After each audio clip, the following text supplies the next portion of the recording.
हम बात करेंगे सीएम हेमंत सोरेन के चंद्रपुरा दौरे की। चंद्रपुरा को उन्होंने कई सौगातें दी है, लेकिन अब कहा जा रहा है कि डुमरी की डगर पर सीएम हेमंत हैं, क्योंकि वहां उपचुनाव होने हैं। और आप देख सकते हैं पूर्व मंत्री स्वर्गीय जगन्नाथ महतो की पत्नी बेबी महतो वहां से अब चुनाव लड़ने वाली हैं और उन्हें मंत्री का पद दिया गया है। और सीएम हेमंत ने जब चंद्रपुरा में लोगों को चुनावी सौगात दी, इससे पहले उन्होंने कई योजनाओं का उद्घाटन और वितरण किया और इस मौके पर उन्होंने जगन्नाथ महतो को याद भी किया और काफी संख्या में लोग भी इस सभा में मौजूद रहे।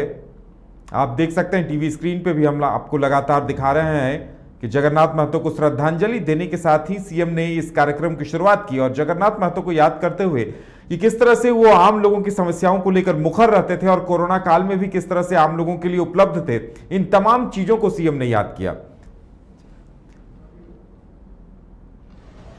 जो नमक गांव के राशन दुकान का बाहर में पड़ा रहता था, वो सब नमक आज देश के लोगों को 100 रुपए किलो खिलवा रहा है।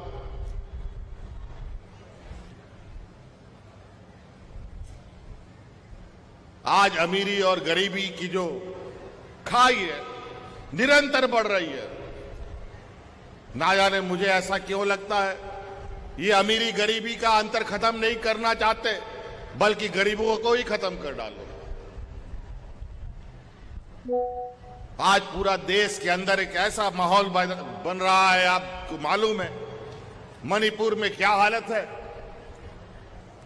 वहां के आदिवासी, वहां के मूलवासी एक दूसरे का खून का प्यासा हुआ पड़ा है। वही हाल हरियाणा में, पूरा पश्चिम उत्तर सब जगह से यही हालत है। जात पात के नाम पर एक दूसरे को लड़वाओ और अपनी राजनीतिक रोटी से को काम धाम कुछ मत करो। आज और ज्यादा जानकारी के लिए इस वक्त हमारे साथ हमारे संवाददाता मदन जुड़े हुए हैं। मदन, क्या माना जा सकता है कि डुमरी उपचुनाव को लेकर सीएम सक्रिय हो गए हैं? शायद यही वजह रही कि हेलीकॉप्टर की जगह बाई रोड डुमरी पहुंचे और कई योजनाओं की सौगात भी वहां उन्होंने स्थानीय लोगों को दी है। जी बिल्कुल, देखिए आज मुख्यमंत्री हेमंत सोरेन का हाल के दिनों में ये तीसरा दौरा होगा जो कि डुमरी विधानसभा क्षेत्र में होगा। हालांकि कई योजनाओं का शिलान्यास आज डुमरी से ही किया गया, यानी कि चंद्रपुरा क्षेत्र से किया गया, जो कि डुमरी विधानसभा क्षेत्र में आता है। और खास करके अगर आप देखें तो नेतरहाट विद्यालय के तर्ज पर अब डुमरी में भी एक विद्यालय खोलने की घोषणा आज मुख्यमंत्री हेमंत सोरेन ने वहां से की है। साथ ही राज्य में युवाओं को आगे बढ़ाने के लिए जो सरकार योजना चला रही है उसको लेकर के भी विस्तार से बताया कि झारखंड सरकार अपने राज्य को ही सिर्फ विकसित नहीं बनाने की कोशिश कर रहा है, बल्कि युवाओं को आत्मनिर्भर बनाने के लिए कई योजना ऐसी चला रही है जिससे कि युवा जो है आने वाले दिनों में आत्मनिर्भर हो सके, चाहे वो प्रतियोगी परीक्षा की तैयारी हो या फिर विदेशों में पूर्ण स्कॉलरशिप के तहत जो है पढ़ाई करने का सपना हो, उसे पूरा करा रही है। आज कई योजनाओं के साथ साथ काफी संख्या में परिसंपत्ति भी वितरण किए गए। 116 करोड़ से अधिक के जो है परिसंपत्तियों का वितरण मुख्यमंत्री हेमंत सोरेन ने वहां से किया। तो ऐसे में हम कह सकते हैं कि एक बड़ी घोषणा और हुई है, जो कि बोकारो में जो मेडिकल कॉलेज का निर्माण होना है वो स्वर्गीय जगन्नाथ महतो के नाम पर ही वहां पर बनेगा। तो ये भी एक बड़ी घोषणा जो है आज मुख्यमंत्री हेमंत सोरेन ने की।